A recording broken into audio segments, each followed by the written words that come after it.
Hello, and welcome to the Tom's Hardware Show. I'm your host, Sharon Harding, and today we're checking out an all-AMD Alienware gaming desktop and getting into the new crypto mining craze.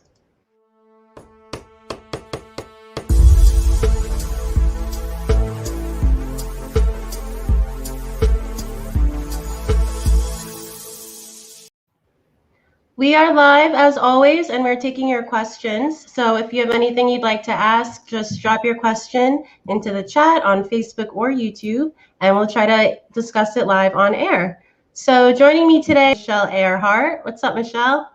Hi, Sharon. I'm good. How are you?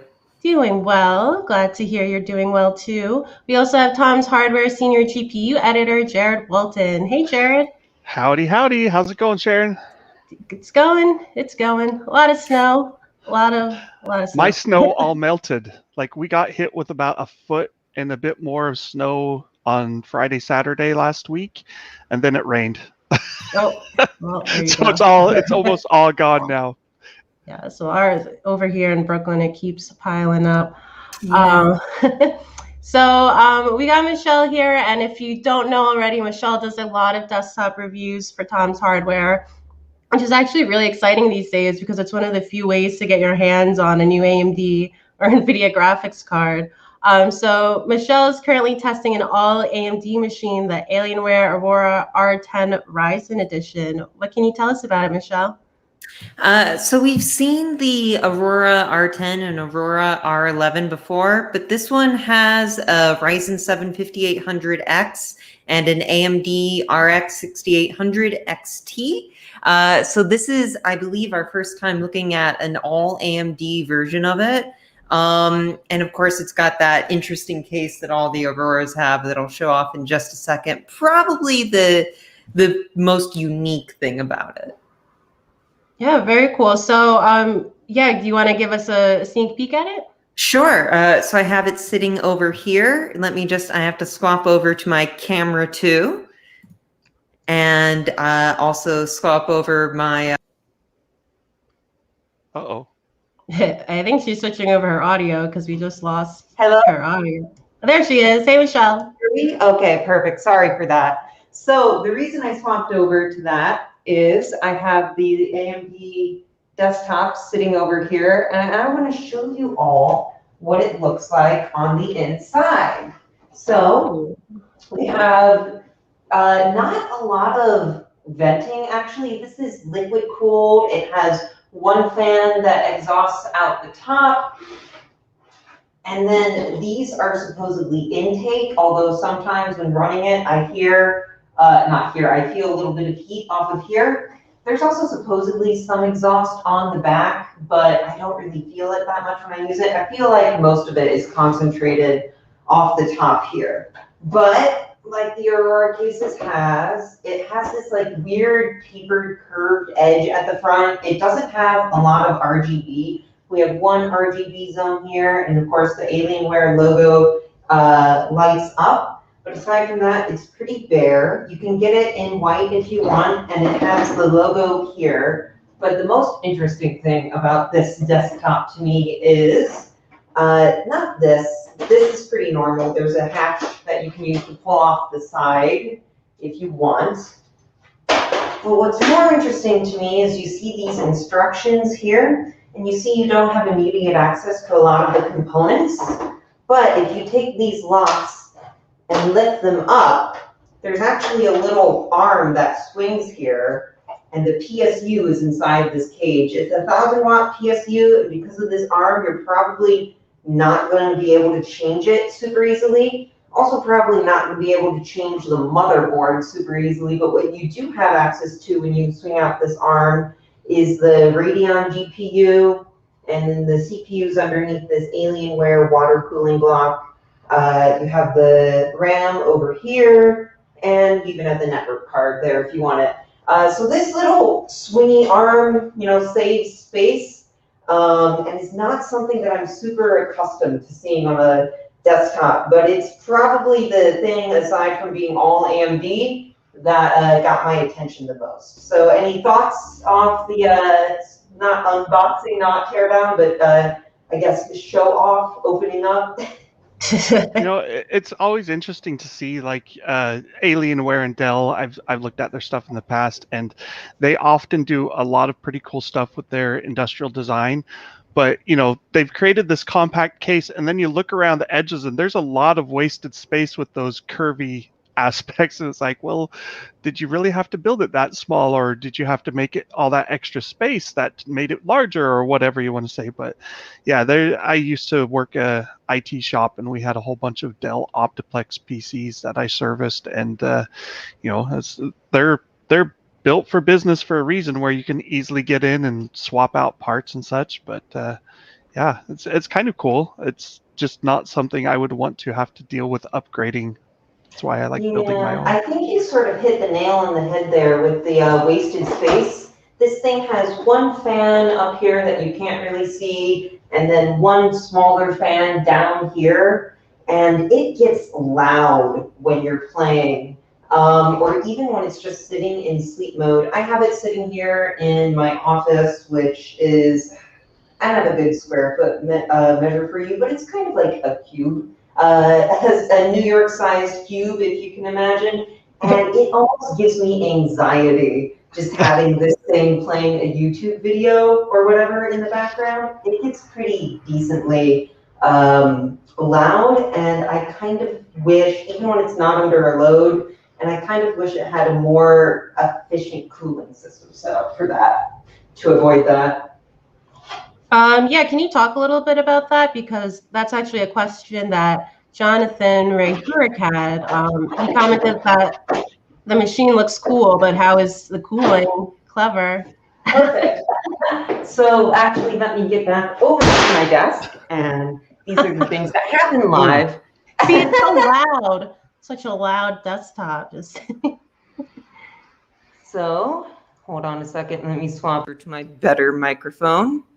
Yay. Okay. So I have our cooling numbers pulled up here. Oh, awesome. Actually, I don't. I thought I did. Oh, well.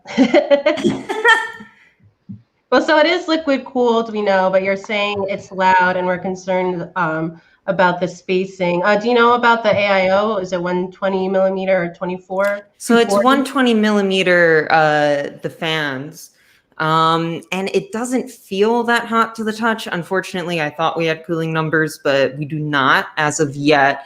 But as far as performance goes, when you're gaming on this thing, it gets about 10 to 20 FPS fewer than the Intel and NVIDIA alternatives that we've tested recently, sort of with 10th gen and RTX 30 series. The only game where we have it actually beating NVIDIA is, oddly enough, Red Dead Redemption 2. And Jared, because you've tested the RX 6800 XT on its own, what did you find there in terms of general cooling and sound? I mean, it's highly dependent on which games you run. There are games like I know Assassin's Creed Valhalla. It's an AMD promoted game, and it blows away NVIDIA's Ampere cards, the RTX 30 series, with their RDNA 2 cards. Another one like Borderlands 3 runs pretty dang fast on AMD relative to NVIDIA. There's other examples that go the other way. Anything with ray tracing enabled usually favors NVIDIA pretty heavily. Dirt 5 has beta DirectX ray tracing support, which works on both AMD and NVIDIA, and that one's kind of more a tie, but it's also, I mean, like, it's been out for a few months now, but the beta DXR still hasn't gone public.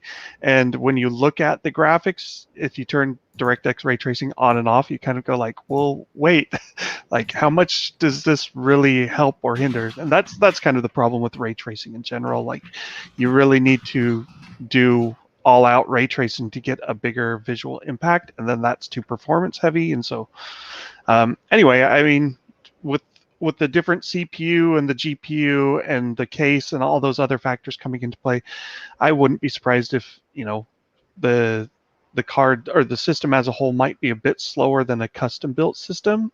just because of the 120 millimeter cooler on the CPU. That's also a little bit interesting. I usually go with like 280 or 360 millimeter coolers on CPUs these days. But yeah, I mean, I think if you want an all-in-one pre-built PC desktop, not all-in-one, right, but a pre-built PC, Alienware makes some good options. Probably not for me though. I will say that I just pulled up our Assassin's Creed Valhalla specs for this, and on full HD, this was getting 114 FPS as compared to the HP Omen 30L's 83 FPS. We don't have those specs for other recent desktops, which is why I didn't have it on my short list, but you can see the comparison there that you get from the sort of AMD partner optimization there. And what card does that HP Omen 30L have? I am checking right now. Sorry. Oh, no problem. I know that. Yeah, go ahead. The one that we tested had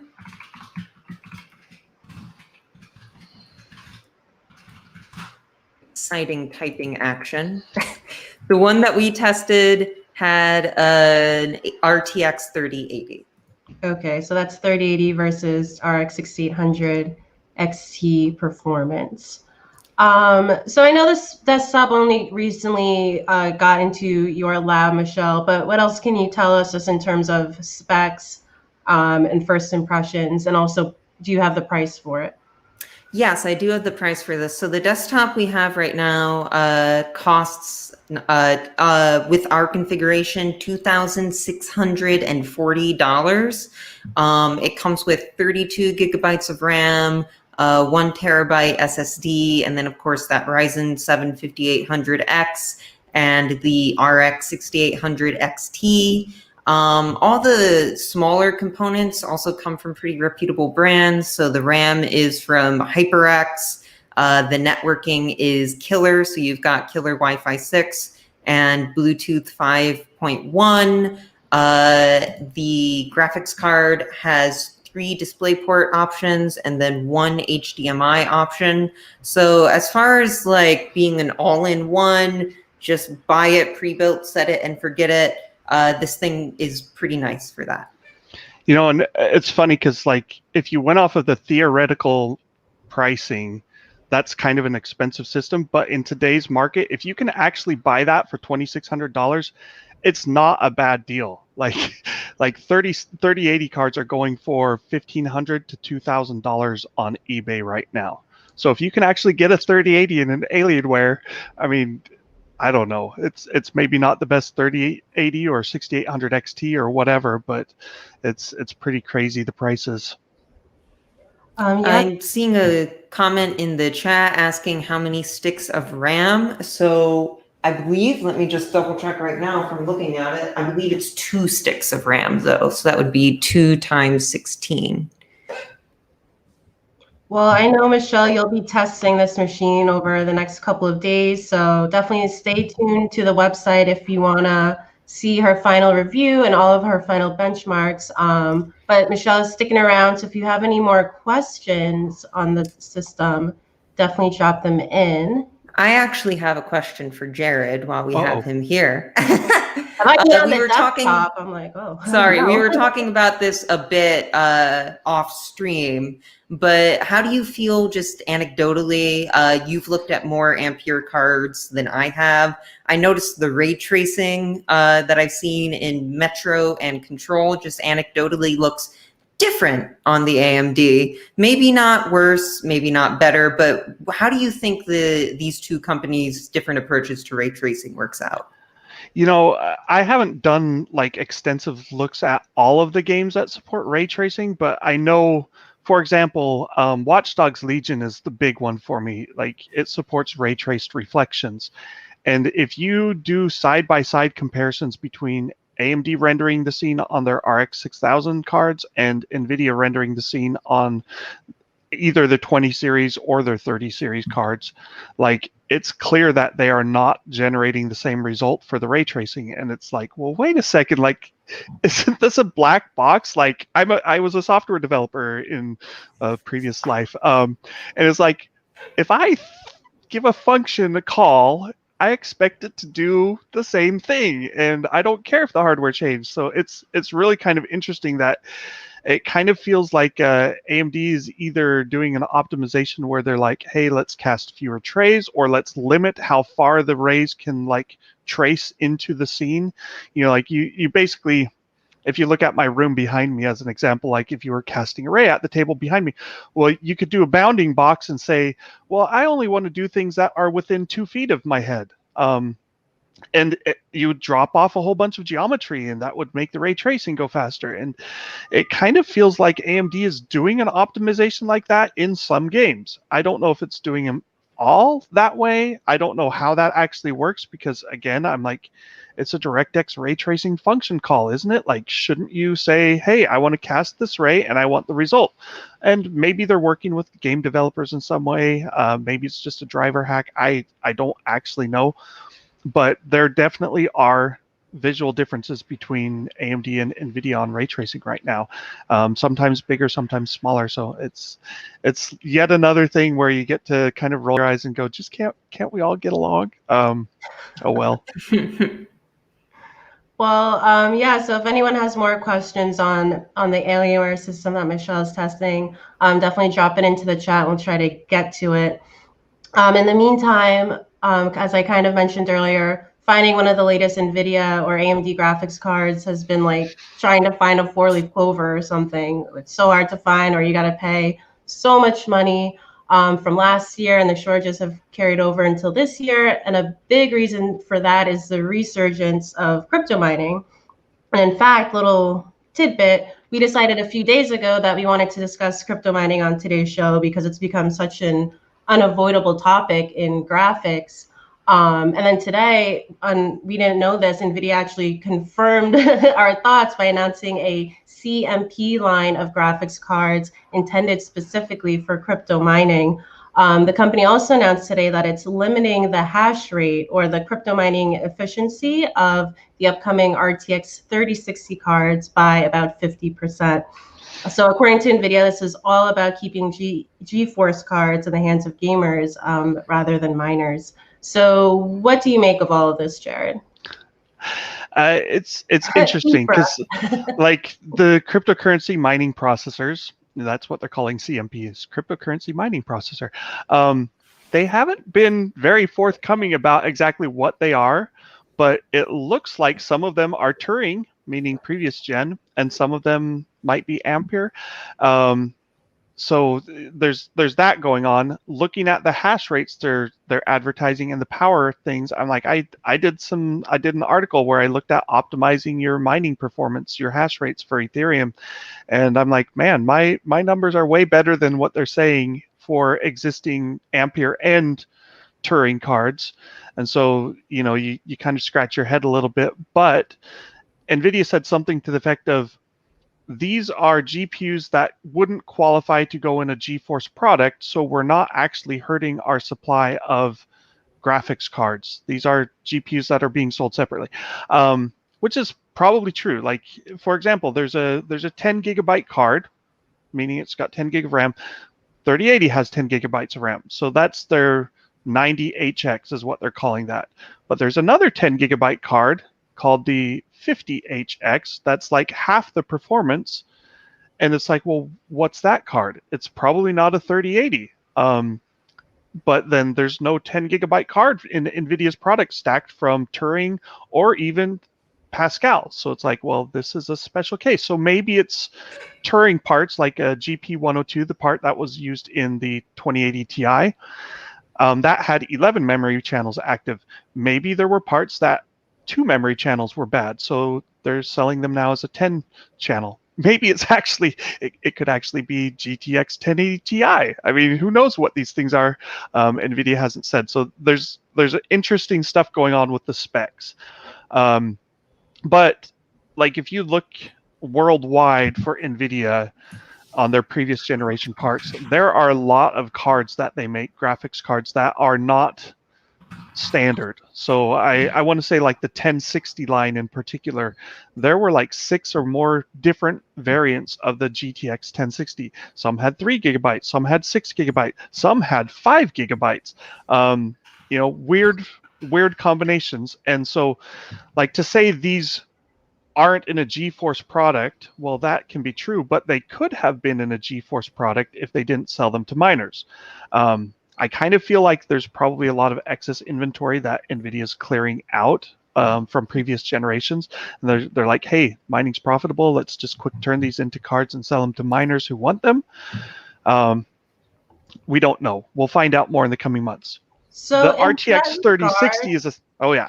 Just wanted to ask you real quick. So in that regard, because one of my first questions was, well, wait, we're still waiting for a bunch of GeForce cards to be available. Is NVIDIA using resources it could use to make those cards and using that on these crypto cards instead? But you're saying this is likely just cards that they had that they didn't want, that they're converting into the mining segment? I think some of the cards are that way. I think if anything that's using Ampere, I'm like, well, you know, gamers would love any Ampere, even if it became a non-standard Ampere. And, you know, NVIDIA could have always done something like a special series 3080, I don't know, V2. But like, do they have enough resources? NVIDIA is a huge company. I think their biggest problem right now is just purely supply. They can't get enough GPUs, they can't get enough memory, they can't get enough substrate and wire bonding stuff to get all the GPUs and cards put together. Like, no one can really do as many cards as they would like right now. And so if NVIDIA's got old products sitting around that they're like, hey, we can actually, without taking away from what we are doing elsewhere, we can actually turn these into a product that we can sell. I'm okay with that.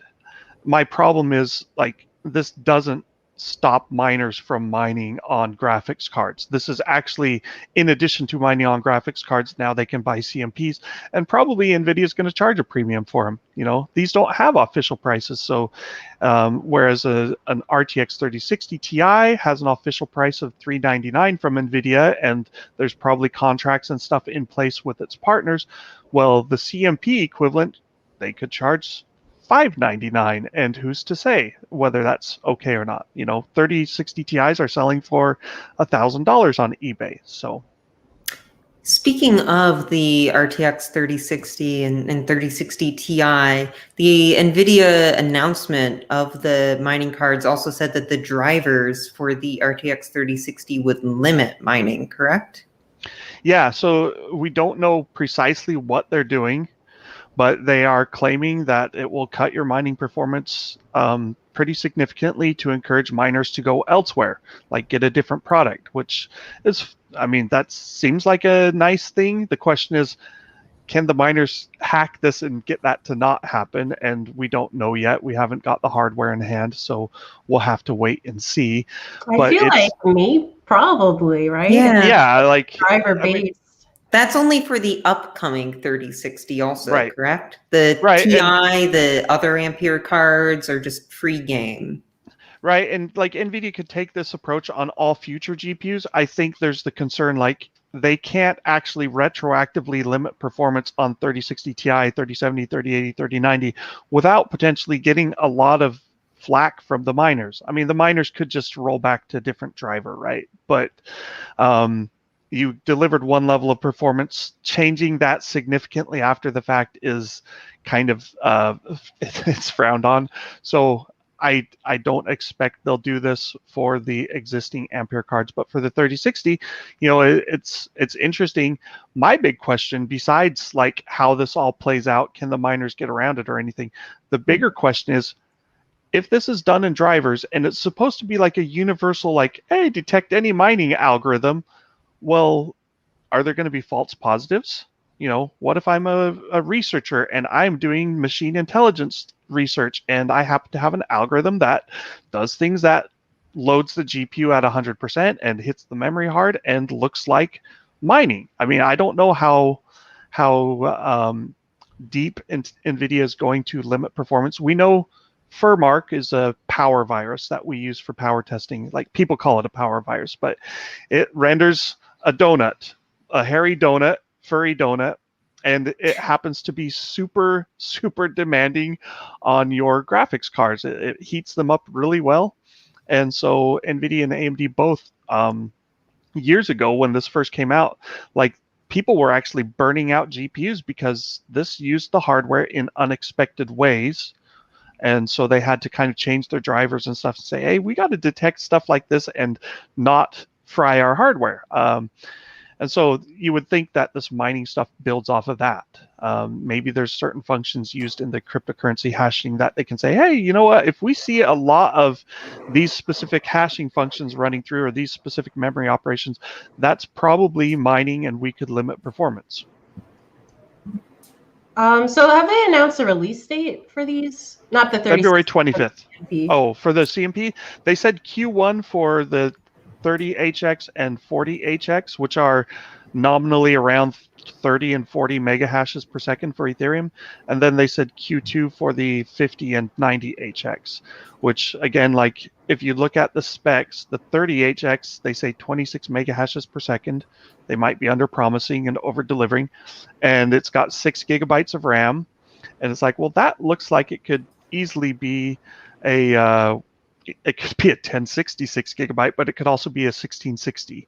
So it's kind of interesting. We'll have to wait and see what the actual GPUs end up being. This reminds me also, a month ago, we saw rumors that MSI was potentially doing 3060 Ti mining cards as well, based on a registration they did with the EEC, or Eurasian Economic Commission. Do you have any idea how this might play into that? NVIDIA said in their release that they would be working with their partners, and they mentioned, I don't know the exact names. I'm pretty sure they said ASUS, MSI, Gigabyte, and others. Something. One of them was what, PC components. Some name I wasn't as familiar with, but I wouldn't be surprised if this is also being encouraged by NVIDIA's partners, because at the end of the day, they want to sell cards and they want to make money. And if you can sell cards for more money to miners, it's like they don't want to anger their gamer fans, but at the same time, they want to make more money. So I sort of feel like they're trying to have their cake and eat it too. Like, hey, well, we really wish you'd stop mining with our GeForce GPUs. Here's some GeForce GPUs that we're calling something else. So I wanted to ask you your take on this, Michelle, because you've been covering the stock shortages since, the cards came out. What's your opinion on answering that problem with the cards specifically for miners? I think it depends on what NVIDIA's approach is here. If it's sort of like what we're speculating, and that it might be that they're throwing together old stock and rebranding it under mining cards, I don't think it will hit the current stock issues that much. However, if these are Ampere cards, I don't know if it'll increase stock issues, but if you're just selling these under a different SKU with slight modifications, it's not going to increase availability for gaming cards either, at least not until these cards get like more dedicated production space. So we have kind of like a tongue-in-cheek question from Javier, but this is actually a question I kind of had on my mind myself. We talk a lot about, miners taking cards from gamers and, taking away the availability. But as Javier points out, like, I kind of been thinking, why should gamers have priority over miners? Because let's be real, gaming, as fun and amazing and impressive as the development is, and there's bonding, there's a social aspect, there's a lot of great things about gaming, but it is gaming, it's for fun, it's a luxury. Mining is also for your own personal gain, just to make money. It's not like you're taking care of your family, probably, right, off of your I think some people are trying to. Trying, yeah. So I would say none of them are like important in the worldly view of, like doctors, what doctors are doing are important, or, helping people is important. So Well, Somebody think of the poor gamers. what does anyone have an opinion here? Should gamers feel like, oh, the miners are taking our cards away, that it's important for us for gaming? Or it's all just kind of like, hey, if it works for you, take it. It's a graphics card, take it. You deserve it, you want it, you bought it, do whatever you want with it. I mean, my take is like, this is a business and gaming is a big business, but if a bigger business comes along, guess what? The money goes there and the products go there. NVIDIA has been dabbling in automotive stuff for a while now, and they're not doing it because they hate gamers, but they're doing it because they potentially see a very lucrative market over in automotive. Same thing in the data center. They did not buy ARM because they want to make better processors for gamers. They bought ARM because they want a big chunk of the data center supercomputer pie and smartphones and all that stuff as well. But like, ARM actually lost money a lot of times in the past years with their licensing model, and yet NVIDIA is paying $40 billion, or trying to, if it goes through, to buy this ARM company. So why would they do that? Well, they're not doing it out of the goodness of their hearts, I can tell you that. But anyway, so I get it. It's a business, and they're going to do what they can to make money. And this is all really just exacerbated by the whole pandemic and the shortages that were going on there. I don't know how bad it would be if the pandemic hadn't happened, right? Like, we had mining issues in 2017 as well, because the miners were buying all the GPUs. And the interesting thing about that is, like, it takes 6 months to go from ordering more wafers to actually getting products on shelves, roughly. And they waited, and AMD and NVIDIA were both like, well, we're trying to help out. And what they were really doing is, we're increasing our things a little bit, but we're not really ordering a ton. AMD apparently did order a ton of wafers for their Polaris GPUs. And then mining crashed hard. And suddenly you could find RX 570 cards for $120, $110 sometimes, which was because of the volatility up and downs of cryptocurrency. So, it's a risk to just target miners, but as long as the miners are willing to buy, I think you're going to get people more than willing to supply them. And we do have some viewer responses to this question that I just want to share, because there are some good points. Jonathan points out gaming can be for fun or as a profession. So of course, I'm a professional gamer. I run benchmarks. Check out Jared's streams. The professional gamers are doing better and are more notable than the professional miners at this point. I think it's fair to say. My mining stream on Twitch. In the Woods points out gamers are buying one card, not pallets full. That is a very good point. Gamers are a little bit less aggressive with their shopping. And RuruTube adds that gaming is important to mental health. We're all stuck inside with the pandemic lockdown. I'm going to devil's advocate and say money is good for your mental health a bit too. But yeah, these are just some different viewpoints from our viewers. So one question I have for you, it's actually the consoles, all those PS5 and Xbox consoles. That's where the wafers are going. Do you think, what do you guys think about AMD? Do you think AMD is going to come out with some announcement like this, either in terms of a mining card or something like what NVIDIA is doing with the 3060, limiting the capabilities of an upcoming card? I wouldn't be surprised. Like, it's the way these companies works. One announces something and the other comes, hey, we've got that too, or we're going to do that too. I mean, DLSS has been out for over 2 years, and AMD is like, yeah, we're working on Fidelity FX super resolution. We'll do the same thing. So I'm just waiting to get the email that says, hey, AMD is working on new drivers that will limit our performance on our upcoming RX 6700 XT or whatever. I don't know. We were kind of joking around about that happening, but we'll see. It's possible, right? Like, you can do a lot of things when you have direct access to the drivers. Yeah, I mean, I think in this industry, it's always a bit of anything you could do, I can do better. So I would see this coming. We do have another comment from Jonathan pointing out that Jared here is all about the Switch. I know Jared's on Nintendo Switch all day. I actually have a Nintendo Wii. The Wii was fun, That's though. two behind. That's two behind. We got it for free from a friend who was no longer using it, and so we do use it to play Mario Kart with the kids. Yeah, that's love it. It's the only thing I did with my sister's Wii too, but it's effective. Jared, so as I mentioned, mining has become such a big topic in graphics, and you've been doing a lot of coverage of it lately, and there's a lot of focus on Ethereum, and I wanted to ask you, how is mining that cryptocurrency different than mining other types? Because I see some guidelines around how to mine Ethereum specifically. So what is So there's a lot of different hashing algorithms, and hashing is just kind of a cryptographic term where it's like you take a bunch of it's what passwords use. So, when you type your password into Windows or onto a website, it doesn't actually send, this is my password across the internet.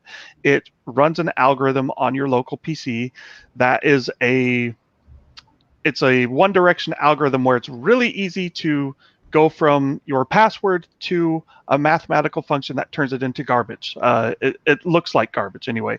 But the key is, if you take that same password and put it through the same thing, you will always get the same answer. And so that's kind of what hashing does. And they can use that in various ways you can also do two ways where you then run it back through the algorithm and it reverses it and turns your garbage back into your plain text. So this has been used in cryptography for a long time, and that's fundamentally what Bitcoin started doing back in 2009, I guess, is when it was first launched, but it didn't really gain steam for at least a year. Bitcoin's hashing algorithm is called SHA-256. Some people call it SHA-2 or whatever, but it's relatively common, and it's been around for a while. I don't know all of the latest different hashing algorithms, but Ethereum, someone created a hashing algorithm that is either called ETH hash or Dagger Hashimoto, or it might be called something else depending on who you're talking to. ETH hash was specifically made to be memory intensive because they didn't want it to be optimized to run on ASICs. And ASIC is an application-specific integrated circuit. And so Bitcoin has ASICs now that are 100 or 1,000 times more efficient than running those same computations on a GPU. So they basically make a little chip that all it can do is SHA-256 hashing, and they put hundreds of those chips or thousands of those chips into a big box and wire them all together and put in a bit of other smarts to control it all. And now you have this Bitcoin ASIC that runs at I think there's ASICs that will do, I want to say 25 to 30 terahash, which is trillions of hashes per second, while using 1,000 watts of power. And I want to say the last time I looked at Bitcoin hashing SHA-256 on a GPU, that it was probably, was it 10 mega hash or 10 gigahash or 100 mega hash? It's way less than terahashes is the main point. So that's kind of going on. Ethereum, meanwhile, ASICs exist for Ethereum, but the best ASICs are 500 mega hash per second using about 1,000 watts. And you go, well, 500, that's a big number. Well, guess what? If you had 6, I guess you'd need, you'd need 8 3060 Ti's, and they would do about 500 mega hash, and they would use about 1,000 watts. So your ASICs are not actually substantially faster than a GPU, the best GPUs, while doing Ethereum's hashing algorithm. It's basically just all a bunch of complex math stuff, and I'm not a math professor or anything, so I probably wouldn't understand it, but that's what it amounts to. Thank you. I was definitely wondering about that.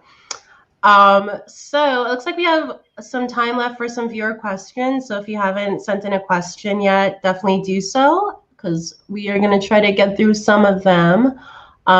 We have one from Rurutu asking if Intel Xe is going to be the savior to gaming. All they have to do is outperform the 1050 Ti and sell for $200.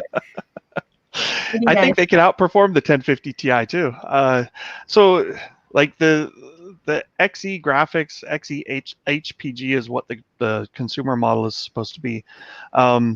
We're thinking that it will have up to 4096 shader processing cores or arithmetic logic units or whatever you want to call those, which would put it kind of in the neighborhood of AMD and NVIDIA, probably less than NVIDIA Ampere in performance, but it could be all right.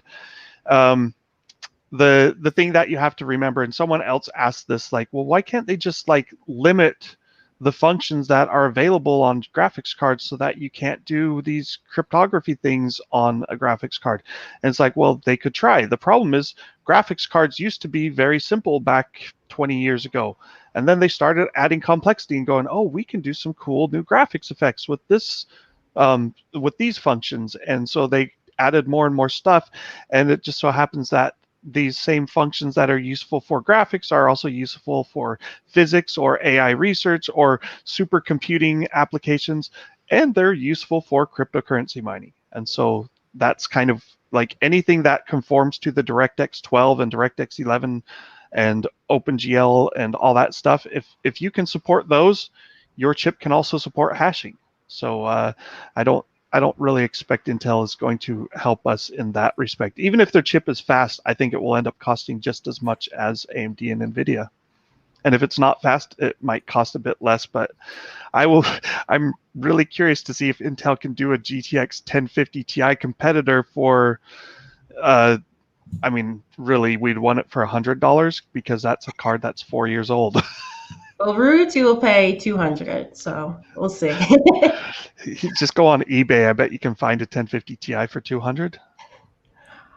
So Jonathan is taking us down memory lane and pointing out there was a Sapphire RX 570 16 gig mining card a few years ago. His specific question is if we remember it. I personally don't remember it. But I was going to flip this question actually because it makes me think, you know, this isn't the first time there's been a crypto boom, right? And it comes and it goes, it comes and it goes. So I don't know, maybe I'll ask Michelle your opinion. You know, NVIDIA's releasing this line of mining cards. Do you think they're still going to be relevant in, let's say, 2 years from now? Will they still be, well, I guess these are third-party cards technically, but will they still be marketed as the CMP line of mining cards? What do you think? You know, mining isn't 100% my area of expertise, but I know that it demands a lot out of your cards, and we don't know what these CMP cards are going to have, but I would hope they would be relevant a few years from now, if only because if you're constantly hashing with your CMP card, you might need another one a few years from now. So you want mining to go on for years. You want us still to be in this boom by then. Should I put on my tinfoil hat for a second? So cryptocurrency first became popular mining in Bitcoin era on like HD 5870 cards way back in the day. And then eventually that shifted, the SHA stuff shifted from GPUs. Well, it started on CPUs, then it shifted to GPUs, then it shifted to field programmable gate arrays, FPGAs, and then it shifted to your custom ASICs because each one offered a step improvement in efficiency and speed. And so that went on. Well, when all the hashing shifted away from GPUs to ASICs for Bitcoin, guess what? Some smart person came up with another hashing algorithm called Scrypt. SCRYPT, and Scrypt was not viable to do on ASICs because they didn't exist for Scrypt yet. And so then all the GPU miners went to Scrypt mining. And then there was X11 and X13 and Monero's hashing algorithm, which I can't remember if it's called Monero or it's called Kryptonite. Crypto NIGHT, not like the Superman thing, but and then you had Ethereum with Dagger Hashimoto. Like there are a lot of different hashing algorithms that have been used and tried, and thousands literally of cryptocurrencies that are out there. I kind of feel like Ethereum got popular in part because all the people who wanted to mine with GPUs, the miners who had already invested heavily in it, you know, was there a consortium where they got together and they said, we got to make a new coin that's good for us to mine again? And they managed to make a new coin that was good for them to mine again.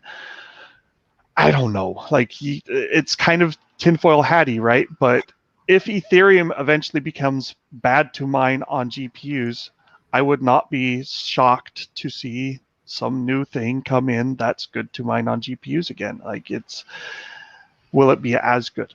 I don't know. They will adapt. They want to be Yeah. able to get as much efficiency and use out of their investments. Yeah, and Ethereum is interesting because it has this thing called the DAG, the directed acyclic graph, that bloats over time as the algorithm goes on. And so the DAG needs to sit in your graphics card memory basically to be part of the hashing function, and it keeps getting bigger and bigger. So when Ethereum first launched, you could mine it on a 2 gigabyte card. Then those dropped off and you had to have at least 3 gigabytes. And now we actually just passed the point where you could mine it on a 4 gigabyte card effectively. The DAG is now over 4 gigabytes in size. And so I don't know I'd have to look it up, but at some point 6 gigabyte cards will not be viable for running Ethereum's calculations. And beyond that, 8 gigabytes maybe. But Ethereum also has this thing where there's this difficulty bomb where it's supposed to become more difficult to mine. That was supposed to have happened, like, I don't remember if it's 2 or 3 years ago, but like they keep on pushing it back, and the last I heard it was pushed back till 2023 or 22. Yeah, 22. But if they ever decide to let that difficulty bomb come in and transition from proof of work, which is hashing, to proof of stake, which is kind of holding. I don't know why that's a good thing, but if they do that, then mining Ethereum also becomes like non-viable, or not even like maybe it's not even possible at all. So there are things that will happen that I think eventually GPU mining of Ethereum stops completely, but something else will probably take its place. And a relevant comment sort of to the idea of CMP cards in the future, from Danny Duratini. His opinion is, unless there's a considerable price difference, people are going to continue to buy mainstream cards due to resale value if and when mining becomes less profitable. Yeah, there's that, and there's the whole thing of like, so these mining specific cards, if they cost more than a graphics card that performs the same, then the miners will just buy the graphics card.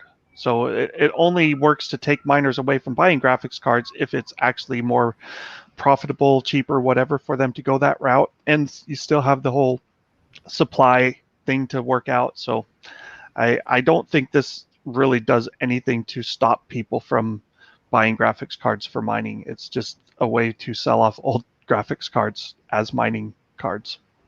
I mean, I don't think we talked about this a bit already. I don't think NVIDIA has a lot of incentive to stop people buying graphics cards for mining. I know gamers would like that, but yeah, I mean, like AMD and NVIDIA are both like, kind of going, oh man, that really sucks that we sold every single graphics card we made and have tons of people wanting more. I mean, how terrible. Like, we wish people would stop buying our product. Yeah, I mean, there's a question of what is good, but what the companies are incentivized to do does not always overlap with that. So there's also a question of what reality we're likely to face. This is political talk by Tom's Hardware. I will say gamers don't forget. We could get into capitalism. No. Gamers don't forget. Like, if you want to keep your fan base, you should treat the gamers with a little bit of love, I think. Gamers do get intense. We know that. We love you. It's unfortunate because these things are called graphics cards. We think of them as being for graphics. So it does, and they were like that for a long time before mining became a thing. So we think of the miners as taking away from something that already exists. I wonder how much of this is just a branding issue, and how much these CMP things could maybe address that. Well, it's like, what are the fastest GPUs today? Guess what? They're not for gamers at all. Period. None. You don't get a GA100 because that's for supercomputers only. And it's for supercomputers because, yes, it is expensive to make, But it's also because supercomputers are willing to spend $15,000 for a graphics card that does, twice the performance of your consumer card. It's pretty crazy to look at the top tier GPUs. So all that programmability that allowed GPUs to go from gaming to supercomputers has made NVIDIA a lot of money, and it's helped miners be able to use GPUs for this stuff, but they're not going to want to roll all that back. Right. There's you can say that miners are raising the price for people who are trying to use graphics cards for their intended purpose, but I don't think NVIDIA cares what your intent is when you spend money. And I mean, here, can I share this? If you look at the pricing of Ethereum, where am I? Can I share? Yeah. I don't know. How do I share something on this? Click share on the bottom. Down there. It was down further than I was looking. Share screen. Application window. There we go. So let's see if this works. Does that work? Can you see that? Yes. Yeah. If you started mining Ethereum at launch with 100 mega hash per second, and you kept on mining it till today, and you didn't sell any of it, that's how much your Ethereum is now worth. Notice how, it's $2.5 million. That's a lot of money, right? For what could conceivably be $1,000 worth of PC hardware from 5 or so years ago.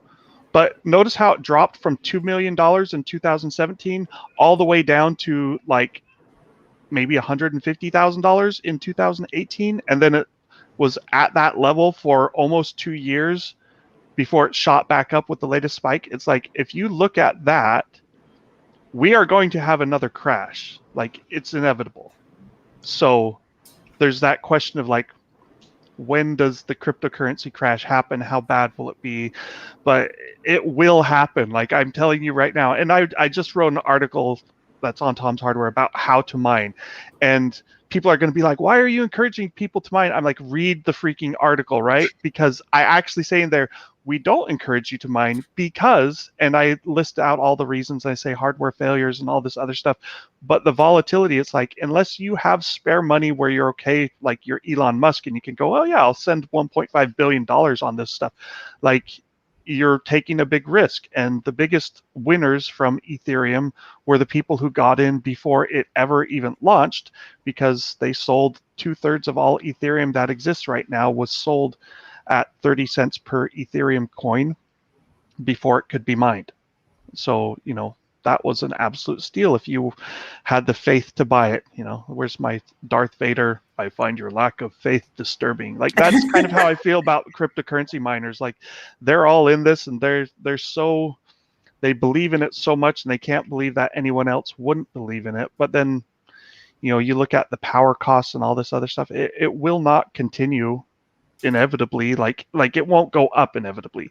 It probably won't ever disappear completely either. But right now, where it's so profitable, that can't be sustained, because when it's profitable, people will do it until the profitability goes down. And as our wise editor-in-chief, Avram Pilch, says, the gamers will still be around when PC-based mining is no longer popular. So stay strong, gamers. Just wait it out.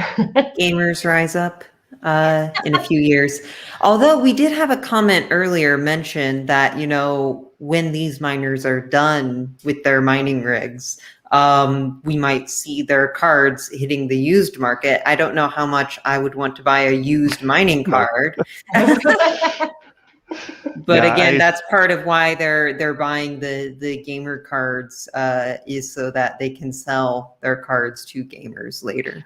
And this is kind of funny because in 2017-18, we were saying, we were telling people, don't buy used graphics cards off eBay, because there's a good chance you're going to, it's like buying a used card that has had its engine revved at 6,000 RPM for the last 2 years.